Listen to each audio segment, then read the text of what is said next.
అరటికాయ కూర తయారు చేసే విధానం చూద్దామండి. 2 అరటికాయలు తీసుకున్నానండి. కట్ చేసి పెట్టుకొని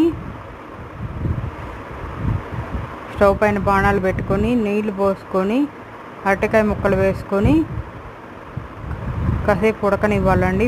కొంచెం ఉడికిన తర్వాత ఉప్పు వేయాలండి. ఉప్పు వేసి ఉడికిపోయిందండి అరటికాయ వడపోసుకోవాలండి చిల్లులు దానిలో. ఇప్పుడు ఇది అరటికాయ ఆవబెట్టి కూర అండి. అందులో ఒక మిక్సీ జార్లో పచ్చిమిర్చి, ఆవాలు, అల్లం, ఉప్పు వేసి రుబ్బి పెట్టుకోవాలండి మెత్తగా. ఇప్పుడు స్టవ్ పైన బాణలు పెట్టుకొని నూనె వేసుకొని నూనె వేడయ్యాక ఆవాలు, మినపప్పు, పచ్చిశనగపప్పు వేసుకొని అవి కొంచెం వేగాక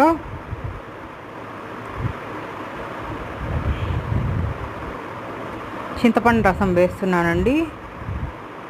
ఈ కూర డిఫరెంట్గా చాలా టేస్టీగా ఉంటుందండి. ఎప్పుడు ఒకే రకంగా చేసుకోకుండా చింతపండు రసంలోనే పసుపు వేసేయాలండి.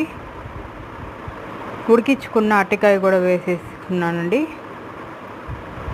వేసేసి పైన కరివేపాకు వేసుకొని స్టవ్ ఆపాక రెడీ అయిన ఆవాలు పేస్ట్ వేసుకోవాలండి, లేకపోతే చేదు వచ్చేస్తుంది. ఎంతో టేస్టీగా ఉండే అరటికాయ కూర రెడీ అండి. Subscribe my YouTube channel for more videos. Thank you for watching.